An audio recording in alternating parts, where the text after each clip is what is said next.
I didn't know what kind of background you would all have in your studies of Lacan.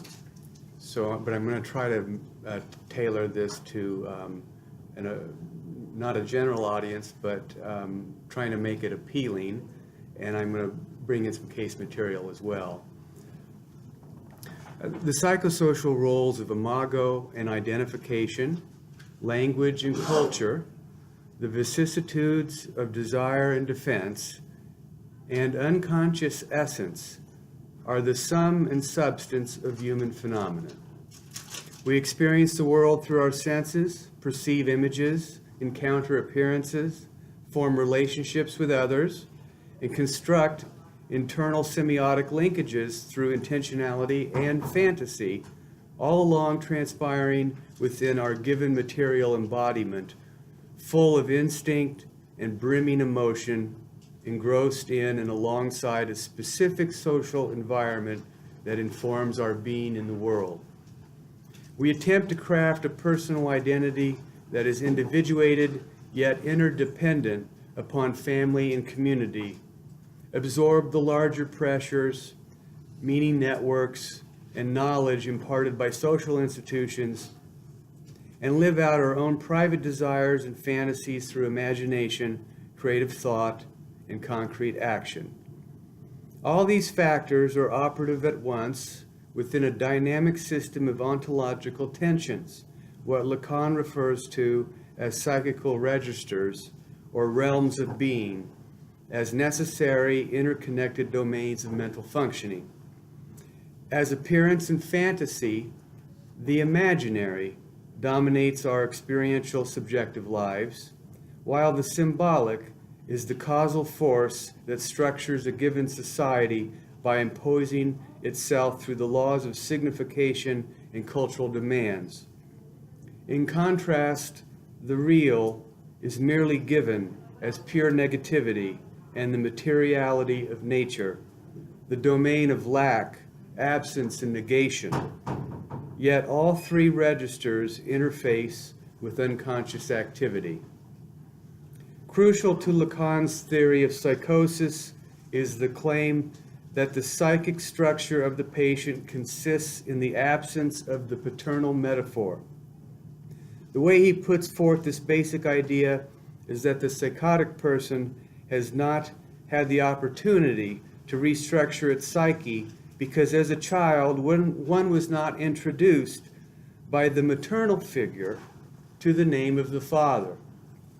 Here the psychotic is assumed to have kept the fusional or symbiotic structure that is typical of the early mother-child dyad.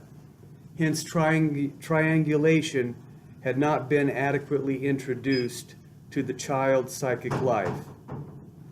This theory means that a child must radically change its self-identity when confronted by a reference to the name father as a master signifier, namely the symbolic iteration of social authority. For Lacan, in psychosis, a name of the father is radically missing, or else it's rejected, suspended, or occluded. Now, I find this thesis stupid and completely untenable. A naming of the father is a signifier that's taken for granted. Who wasn't told growing up, this is your father, go to daddy, or wait till your father gets home? Now, how could one not internalize one's father or the name of a father or his surrogate? Even children who were raised by a single mother or family member, not to mention abandoned by parents, put in child welfare, foster care, or adopted, all were introduced to the signifier father, even if only as a semiotic marker of absence and lack. I have no father is a potential signification, or I should say potent signification, that resonates within one's existential sense of identity as being in relation to lack. This so-called missing or excluded signifier is in fact a symbolic relation to a fantasy object that brings on symptomatic crisis in self-identity and one's experiential sense of the world. Now, Lacan's views on psychosis evolved as he adopted his tripartite theory of psychic reality, emphasizing the systemic linking or knotting of the imaginary, symbolic, and real registers of mental functioning. Initially, he focused on the imaginary relation to the world, predominantly the realm of fantasy, stimulated by images, followed by a foreclosure in the symbolic order, namely culture, language, alterity, as symptomatic of psychosis. Here we may say that psychosis is primarily a disorder of imago and meaning. So I want to focus on his early speculations of living in the imaginary. Following Lacan's mirror theory of ego development, which I also have problems with, by the way, but we'll leave that for another time. The psychotic becomes developmentally arrested at the level of its misrecognition and captivation with images, whereby distinction between self and other becomes difficult to differentiate, which in turn leads to confusion, ambivalence, and intrusive feelings of paranoia. He probably stole this from Klein, just as a side note. As a polemicist, he liked to airbrush people out of psychoanalytic history by simply not mentioning them by name in his writings. I've read his entire oeuvre, so it's rather funny. I should do that. Although Lacan later notes the psychosis, and particularly hallucinatory phenomenon, arises out of, quote, the subject's history in the symbolic, end quote, the meaning of delusions and the problem of paranoia are often driven by imaginary understandings. In other words, what a person perceives, thinks, and interprets is rooted in a causally determined past, as are thrownness into biology and culture, that conditions our experiences through consciousness. This is really no different than Freud. What humans do is project their interior desires and conflicts onto everything around them. The main downside for the psychotic is they can't read between the lines and reserve or restrain their projections towards certain circumscribed objects. Instead, they are cast off spuriously, without refrain, because there has been an eclipse in the reflective function that stays attuned as a more or less detached, perceptive, adaptive ego that monitors its objective surrounds and conditions. Furthermore, there is an eerie contagion of affect and image that colors, suffuses, and warps the parameters and contents of what is experienced and communicated. So much so that at times the clinician is left with a befuddled unrealism. Let us turn to the case of Bill, a 42-year-old police officer who was referred to me by someone he trusted because he was told I had a policing background. In fact, I had trained to be a cop in my youth, and at the time of our initial work together, I was a consulting psychologist for the same police service he was employed by, and he was fully aware of this. Bill was in a state of desperation as he was undergoing a suicidal depression and was having fantasies of putting his piece in his mouth. We connected immediately as the positive transference had already been prepared. After a preliminary assessment in determining his risk for suicide, I encouraged him to go on sick leave so he would be relieved from his stress at work and could then attend to his mental health by seeing me regularly. After dealing with some initial resistance, I wrote a report for his human resources department so he could go on leave. Lacan's early theory of the imaginary nicely applies to this case because Bill perceived me to be like himself through an over-identification of sameness, and hence there was a fundamental misrecognition in the way we thought about and experienced the world. This was further facilitated by the fact that we both are men of large stature, shave our heads, wear beards, and are 1 month apart in age. He also viewed himself as a, quote, good cop, who was, quote, principled, and very much saw himself, like me, in a helping profession, with semblances and similarities in our views about humanity, which he presumed were compatible, yet with the stipulated distinction that he had to deal with the sickest aspects of the public on a daily basis and had to endure the hegemonic politics of an oppressive police service that did not care for nor care about its walking wounded. Bill felt persecuted at work and targeted by his superiors for his strong opinions, attitude problem, confrontational demeanor, and antisocial tendencies that led to him being disciplined and removed from duties as a detective. Having been stripped of his professional identity and personal self-worth, he was contemplating murder-suicide. Basically, I'm going to go in and shoot my superiors and take my own life. Once removed from these immediate work stressors, we began to examine the immediate parameters and source of his rage and depression, which proved to be a journey of detective work of another kind. Beneath the despair, helplessness, and hopelessness, and need for revenge was a sordid and traumatic past. Bill became a cop at the age of 19, and in the early days of police training, there were virtually no screening criteria for suitability toward the profession. During his first week on the job, he had to remove a dead body from a garage in the heart of summer that had been cooped up there for weeks in festering stench. And when he tried to pick up the body, the skin from the cadaver's arm slid off from his grip as he began to pull it. He immediately puked. His colleagues spontaneously laughed and humiliated him, then went out for hamburgers as he remained in the cruiser feeling ill. Unpacking Bill's developmental and work history led to another series of discoveries.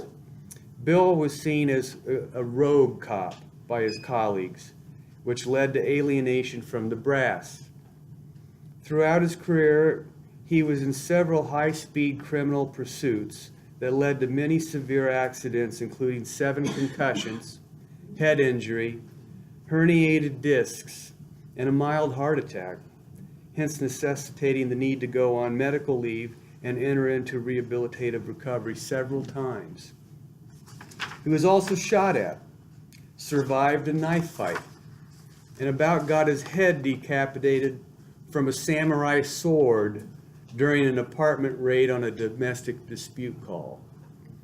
Rather than talk to others about his symptoms and the effects of his trauma, an unspoken prohibition in police culture, he drank himself to sleep every night.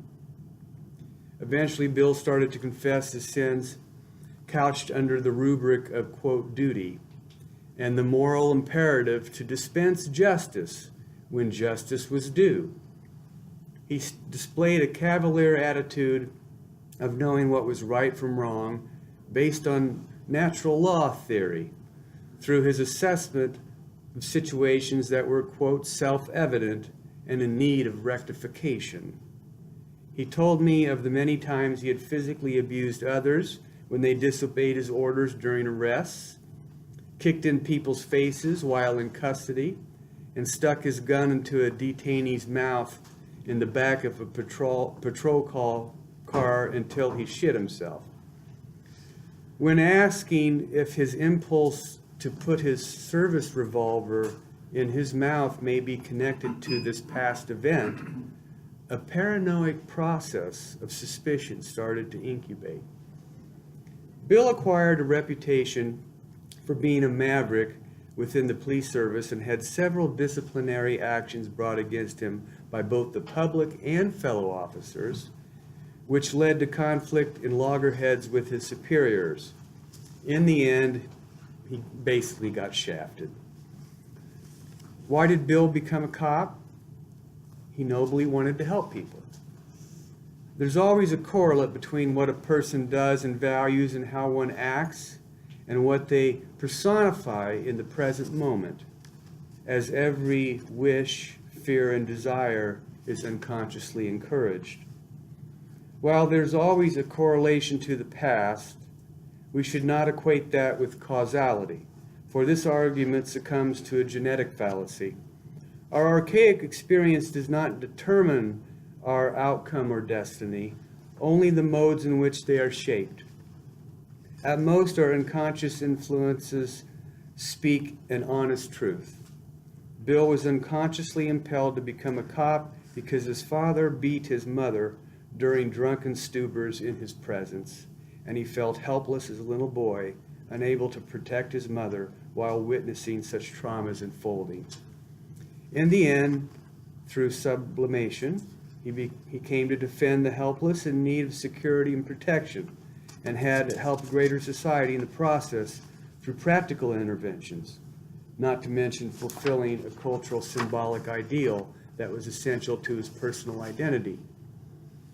These are the public heroes we often are unaware of. But the dark side of Bill, the shadow of his father, left its own pathological debris. Working with police and military culture is different from the public, as there are hierarchies of command, direct orders, strict codes regarding right and wrong procedures, prohibitions, and so forth, and hence the forms of splitting, division, blame, and responsibility can be more pronounced than in general work environments. There is a machismo image of police officers to be in control at all times, even among female officers, and this gives rise to heightened vulnerabilities in defense, splitting, shame, and paranoid relations. A paranoid nucleus was part of Bill's personality since he was a young child, given his attachment insecurity, exposure to violence, and the need to be vigilant at all times in a chaotic home atmosphere mired in uncertainty and abuse. So it was natural for him to transfer his heightened awareness, suspicion, and mistrust of others through the path of his profession. What I had not anticipated, however, given our strong working alliance, is that he would come to view me as an object of persecution that developed into a circumscribed delusional system.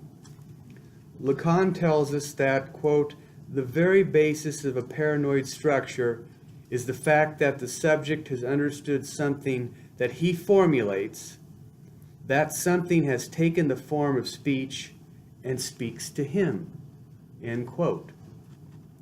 Bill became more and more spooked and agitated by my questions, which he viewed as confrontational and accusatory, as though I was attempting to pry secrets from his soul. He in turn became hostile and even threatened to come over to my chair and smack me. In my attempt to mend the emotional rift, I merely wanted to understand why he felt threatened by my questions in the first place, since I have only good intentions to help.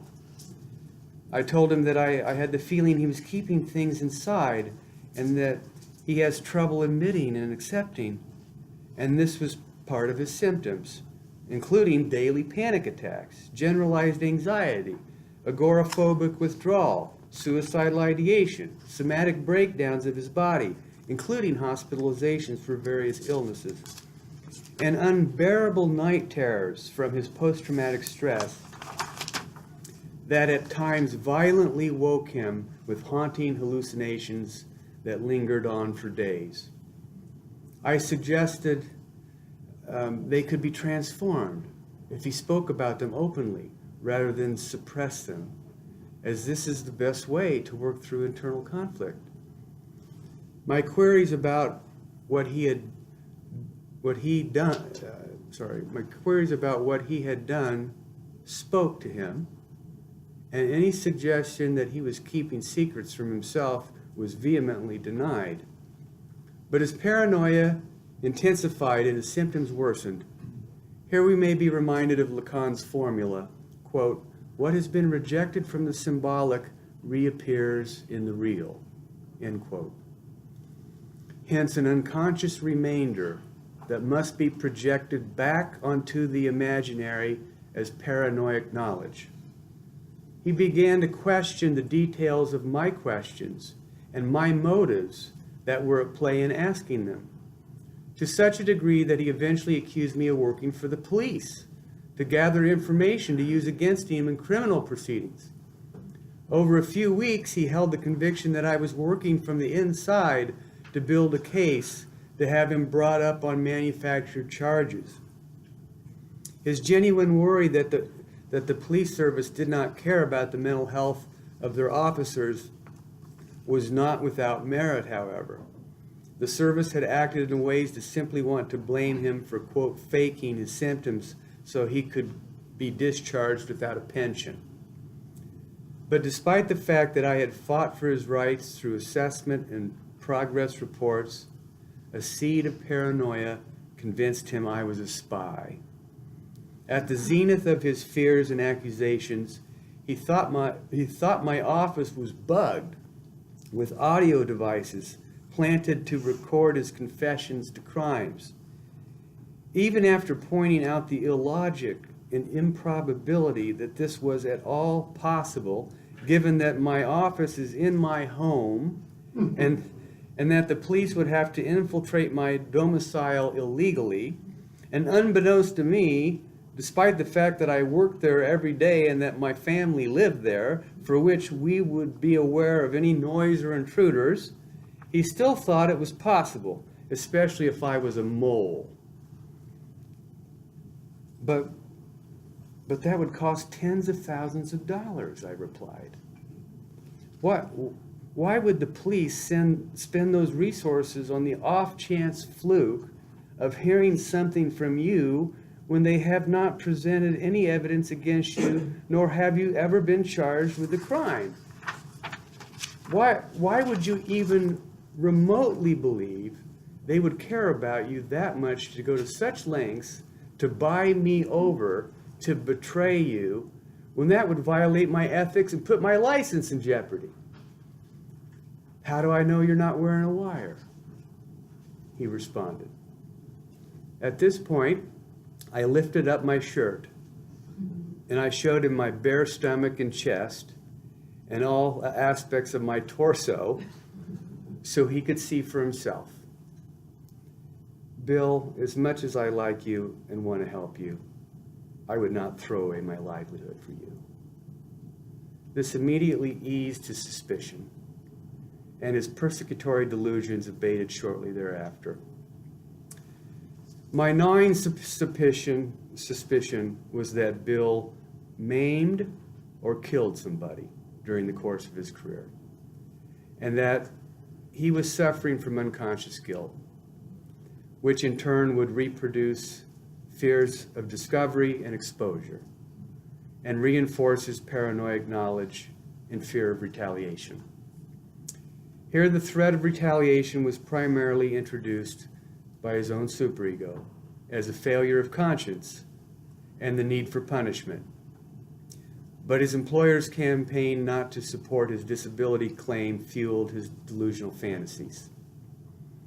My suggestion that it would be best to clear his conscience so he could face his emotions honestly and work through his conflict in therapy only produced more symptomatic upheaval and paranoid confrontations.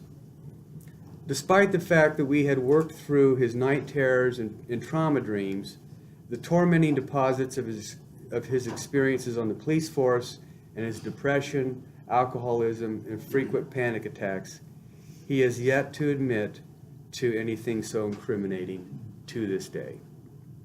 Although Bill is no longer dominated by the imaginary, having been in treatment for over 15 years and now retired, he still faces the remainder slumbering in the real. Thank you.